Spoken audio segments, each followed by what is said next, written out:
Right. ఆత్మీయ సమ్మేళనంలో మంత్రి హరీష్ రావు మాట్లాడుతున్నారు. ఇప్పుడు లైవ్ చూద్దాం.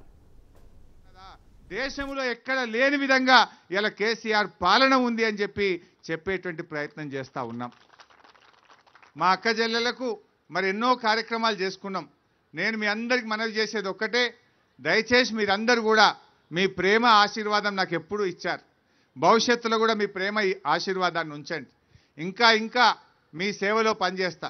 ఇవాళ సర్కార్ దవాఖానా సిద్దిపేట ఎలా చేసినామో మీ కళ్ళ ముందు ఎప్పుడన్నా పోతే మీకే కనబడుతుంది. నాడెట్లుండే నేడు దవాఖానాలో వైద్యం ఎంత మంచిగా పేదలకు దొరుకుతుందో మీకు తెలుసు.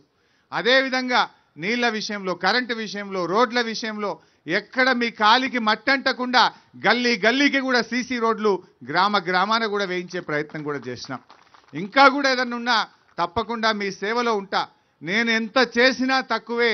నా జీవితం అంతా కూడా ఈ సిద్దిపేట ప్రజల సేవకే అంకితం. నాకు నా చివరి శ్వాస దాకా కూడా తప్పకుండా మీకోసమే పనిచేస్తా, మీ సేవలో ఉంటా. ఇంత ఎండలో కూడా నన్ను ఆశీర్వదించడానికి ఈ కార్యక్రమం, మన ఆశీర్వాద సభను ఇంత అద్భుతంగా విజయవంతం చేసిన ప్రతి కార్యకర్తకు, మా మిట్టపల్లి బాడీ, మా సర్పంచ్ గారు, ఉప సర్పంచ్, వార్డు మెంబర్లు, మిట్టపల్లి పార్టీ నాయకులు ఎంతో ఆత్మీయంగా రాత్రింబవళ్ళు కష్టపడి దీన్ని విజయవంతం చేసినందుకు కష్టపడి పనిచేసిన ప్రతి కార్యకర్తకు కూడా నా హృదయపూర్వక ధన్యవాదాలు. జై తెలంగాణ, జై తెలంగాణ. Thank you sir.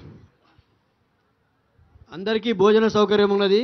మహిళలకు ఎడమ చేయి దిక్కు అందరూ కూడా మహిళలకు భోజనశాల, కుడి చేయి దిక్కు అందరికి కూడా పురుషులకు ఉన్నది. మహిళలు బాత్రూమ్ పోవడానికి బస్సు ఏర్పాటు చేసినాం. దయచేసి దాన్ని వాడుకోవాల్సిందిగా కోరుతా ఉన్నాం. అందరికీ సరిపోయేంత భోజనం ఉన్నది. దాదాపు 10,000 మందికి భోజనం